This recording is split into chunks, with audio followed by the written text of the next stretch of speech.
Hey guys, welcome back to another video, and in today's video, we're going to be taking a look at Robert F. Kennedy Jr.'s best case scenario in the 2024 presidential election. And recently, it just got announced that RFK has selected his vice president or running mate officially, and that is officially going to be Nicole Shanahan. And so we're going to be taking a look into that, and we're going to be taking a deep dive into all of that in today's video.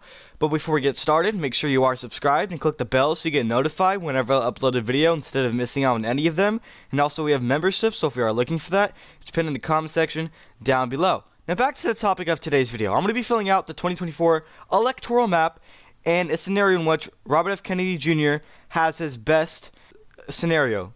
You know what this election reminds me of? It reminds me of the 1992 presidential election between Bill Clinton, George H.W. Bush, and the independent Ross Perot, who reminds me, and I think he's similar to RFK Jr.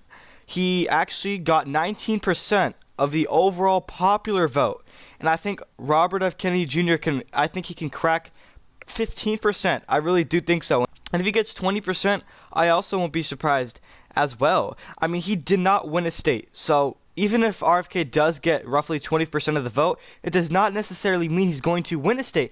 As an example, 1992, Ross Perot cracked 19% of the overall nationwide vote, and he still got 0 electoral votes. So let's see in this video how many electoral votes RFK can get in his best case scenario. So currently, as of today, he's polling at roughly almost double digits, around double digits actually. He's cracking 10% with all these, 5 candidates. It's not a three-way race. With all these 5 candidates cracking 10%, you have Cornel West, another third-party candidate at 2%, and Jill Stein, who was in 2016, which helped Trump carry the Rust Belt, I believe. She's at 1.5%. And with all these third-party candidates and RFK at 10%, Trump is winning. He's beating Biden by 2.3%. And if you take away these third-party candidates, I believe Trump expands his lead. So if you are wondering whether does Biden or Trump benefit with the presence of RFK, I would tell you that I would say Biden slightly benefits. And RFK said this himself, that he thinks that he is taking away votes equally from both Biden and Trump, basically the same amount. But he said Trump is slightly, it would slightly hurt Trump a little bit more, even though he's basically taking votes away from them equally. And I think RFK can appeal to both Republicans and Democrats. And what I mean by that is he is anti-vax, or at least the media, portrays him as that. And that's going to help him take away votes from Trump. So that's how he appeals to Republicans. And he also appeals to Democrats because he is, I believe, pro-gun control. He is pro-choice, and he's actually liberal on a number of issues. So he actually does appeal to Democrats as well as Republicans. So I think he would probably take votes away from both equally. Now, let's, aside from all the talking, let's get to the map. I think the states that RFK, the safe blue states that RFK could make, competitive or closer. I think New Jersey would go from safe blue to likely Democrat. And I also think New York would go from safe blue to likely Democrat. Because voters are not happy, especially Democrats of New York. They don't like what they're saying. And you take a look at the 2022 midterms, it's just, Kathy Hochul, the governor, actually almost lost to Lee Zeldin. Lee Zeldin came within 5% of winning the state on the governor's level. And keep in mind, this is a state that usually votes Democrat typically by over 20 points. And considering that it was within 5%, goes to show you that New Yorkers are not pleased with what they're seeing, and they want change in leadership. And I think RFK being there on the ballot can help Donald Trump, and it will make the race a little bit closer, but I still think Biden should hang on to that. But I think it can be within 10 percentage points, and actually polls suggest that it is within single digits in the state of New York. So that can be fun to watch, and that'll be surprising to a lot of voters if it does get in within single digits in RFK's best case scenario. And then I think Hawaii would also go from save Biden to likely Biden, because you saw what happened with the Maui fires. Biden's response time was just so slow. And if voters are not pleased, even though they typically vote Democrat, they might switch over to RFK Jr., making the race closer. and maybe Trump has a shot of making it more competitive, but it's still going to go to Biden. But instead of safe, the margin would drop down to likely. I still think Iowa would be safe for Donald Trump. The state overall has just, shifted too far to the right for it to be close, in my opinion.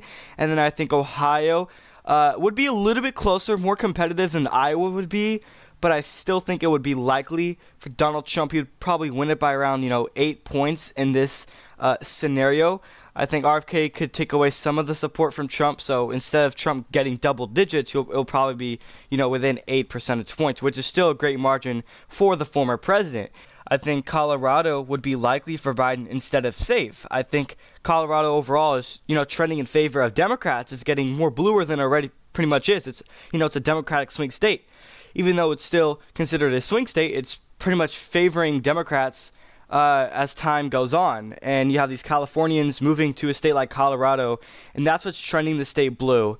And I just don't think Republicans are going to get close at all to winning a state like Colorado in 2024, considering that the shift is going in favor of Democrats. But, having RFK's presence on the ballot, I think that can, peel some of the support away for Biden and make it, a little bit closer. I think he should win it by around 7 percentage points. I also do think that the entirety of Maine, with all the districts included, I think RFK will perform the best there because, third-party candidates or independents overall perform, in general very well in the state of Maine as a whole. And I think Maine's at-large would barely go to Biden because that is actually, he's polling within single digits. So I think he'll probably win it by 2 percentage points with RFK's best-case scenario. And I actually think that RFK Jr. will take Maine's 2nd congressional district away from Donald Trump. Barely. I think he'll barely win it by around 1 percentage point. And then I think, Maine's 1st district would still go to Biden, but it will be, somewhat close. And I also think Nebraska's 2nd congressional district will flip over to Donald Trump in RFK Jr.'s, best case scenario. I think he'll win it by around 1 percentage point, a tilt margin. Now, this district went to Biden by 10 percentage points back in 2020. So it is a Biden district, but I think considering that we're talking about Nebraska, typically, is a safe Republican state, I think, RFK, him being on the ballot, having him present there, I think can appeal a lot of the support away from Biden into Donald Trump's favor, and Trump would benefit in that district. But I mean, it's a district; it doesn't have a lot of electoral votes, so I don't think that's gonna matter, anyways. And then I think actually Florida would get very close. I think actually Biden would benefit from RFK Jr. being on the ballot in Florida because Florida is, trending in favor of Republicans. The entire state overall, statewide, has abandoned the Democratic Party, and Republicans are doing very well in the state of Florida. So considering that RFK would be on the ballot, I think a lot of the Trump support in Florida would switch over to RFK Jr., making it closer, but I still think Trump has the edge. In this case, he probably wins it by around 5 to 6 percentage points.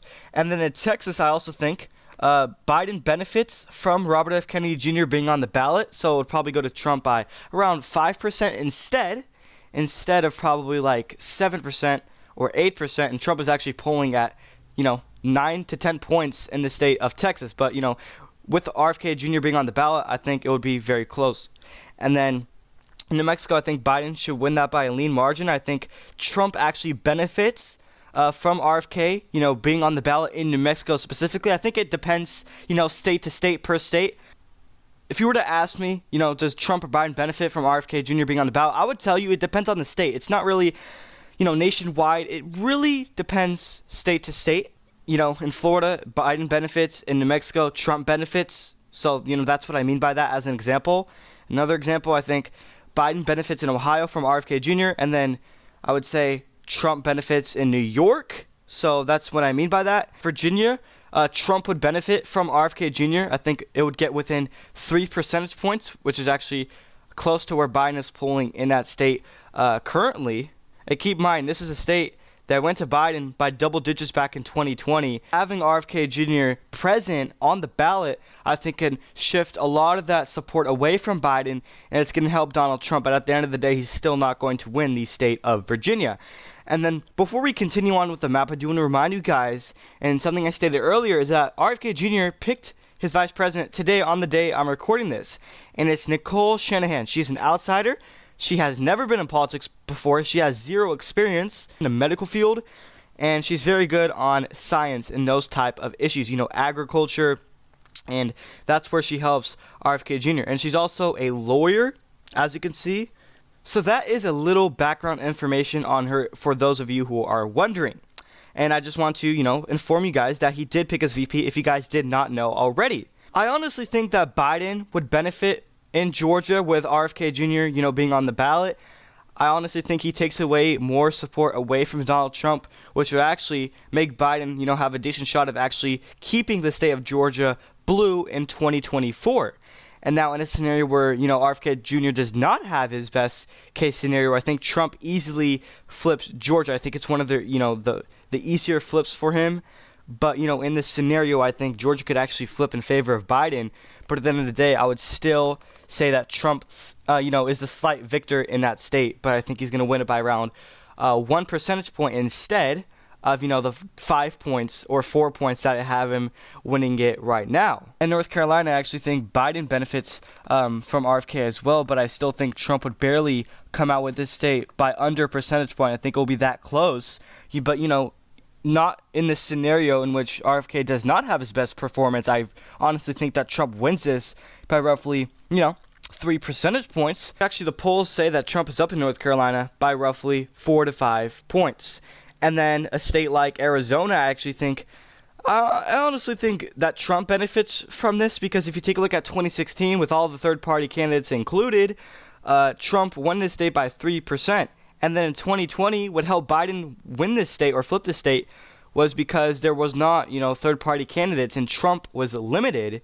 And, when we had a head-to-head matchup between Trump and Biden, voters really came out in favor of Biden. And considering that we have all these third-party candidates, and if RFK Jr. has his best-case scenario, I honestly think that it's going to help Donald Trump, because when there's less third-party candidates, it benefits Biden. When there's more third-party candidates, it benefits in favor of Donald Trump. So considering that the year of 2024 election, where we have all these third-party candidates, I think it's going to help Donald Trump, and I think he's going to win the state of Arizona by roughly 1 percentage point, which is a tilt margin, but it's going to be very close.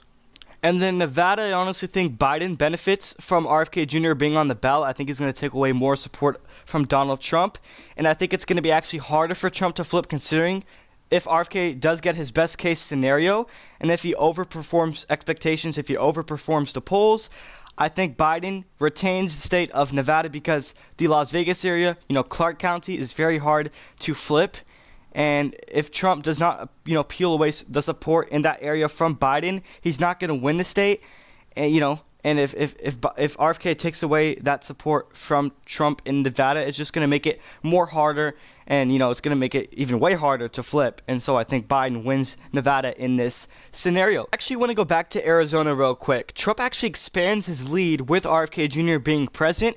He goes from winning it by roughly 4% to winning it by 6 or even 8 percentage points, and that's according to very highly rated pollsters like The Hill or Emerson College even, or Morning Consult and Bloomberg.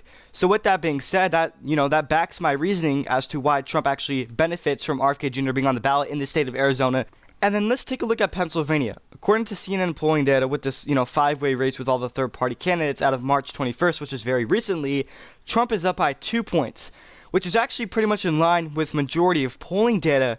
But honestly, I think that Biden might actually perform better with RFK Jr. being on the ballot, because the people that are originally going to vote for Donald Trump, would actually switch over to RFK Jr., and that would make the state a little bit closer. And I think Biden might be within striking distance of actually keeping the state blue in 2024. And you take a look at the 2022 midterms, John Fetterman exceeded expectations, and he did very well, and he overperformed the polls. So that goes to show you that Democrats are actually doing better than expected in the state of Pennsylvania. And then as for Michigan, I think Trump actually benefits significantly with the presence of RFK Jr. because you see what's happening with the uncommitted. Roughly 100,000 voters voted uncommitted in the Democratic primary. So you have a ton of these voters, displeased or unpleased. And you may make the case that there were still roughly 19,000 people that voted uncommitted in 2020. So what makes the difference? I mean, you can make that case, but still, that's 80,000 more people than in 2020. So that's significant. And you see what's happening with Israel. You see what's happening with Gaza. There's roughly 240,000 Arabs that reside in the state of Michigan. So if that support goes away from Biden, they don't have to specifically vote for Trump. They don't have to, and they won't. What they would do is not turn out, or they would just go to Robert F. Kennedy Jr., which would actually help Trump not only win the state of Michigan, but also win the popular vote as well, which he could do, but I'm not saying he will. So I think in Robert F. Kennedy Jr.'s best case, I think Trump is the victor in the state of Michigan. I think he wins it by around roughly under a percentage point. It'll be very close. And as well as Wisconsin, I think Trump actually benefits from this, because you take a look at the polls. All polling suggests that with RFK, being president, Trump actually expands his lead, even though he's leading already, but he just expands it with a greater margin. With all the third-party candidates included, including RFK Jr., Kennedy is polling at 18%. That is significant news for him in the state of Michigan. Obviously, he's not going to win with 18%, but he's still taking a lot of the support away from Biden. In Wisconsin, in this state, Biden is polling at 39%. Kennedy is at 10%, so he's barely cracking double digits. Not as much as Michigan, though.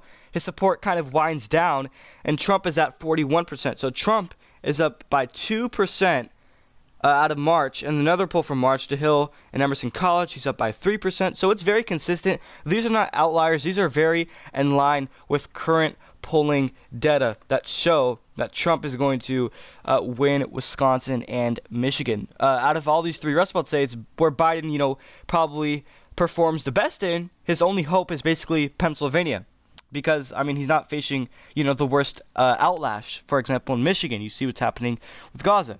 Or Wisconsin, the state is trending in favor of Republicans. And it's obviously not a fast shift, but Wisconsin is still, trending to the right. New Hampshire, I think RFK can perform very well in there. I think New Hampshire favors, they favor third-party candidates. They favor independents. And Robert F. Kennedy, has that name recognition. He has the Kennedy name recognition. I think that can help him a lot in some of these states. And I believe he will get on the ballot in every single state. I think RFK can get on the ballot in all 50 states, and that's going to be true. Biden barely wins New Hampshire. I think it will be very, very close. But at the end of the day, I think Trump benefits from RFK Jr. being present on the ballot in the state of New Hampshire. But is it going to be enough to actually flip the state? I'm not quite sure. I think Biden wins it by about a percentage point. So like I mentioned, Ross Perot back in 1992 cracked 19% of the popular vote. I think RFK Jr., his floor would probably be roughly 10%.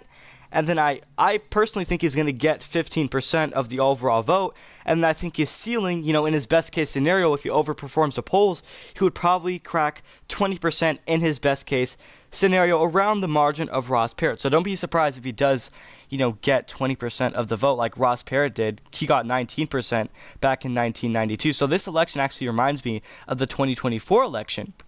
So at the end of the day, this is the finalized map in Robert F. Kennedy Jr.'s best case scenario. Trump wins with 287 electoral votes, and Biden gets 250 electoral votes, falling short, which would send him off to retirement.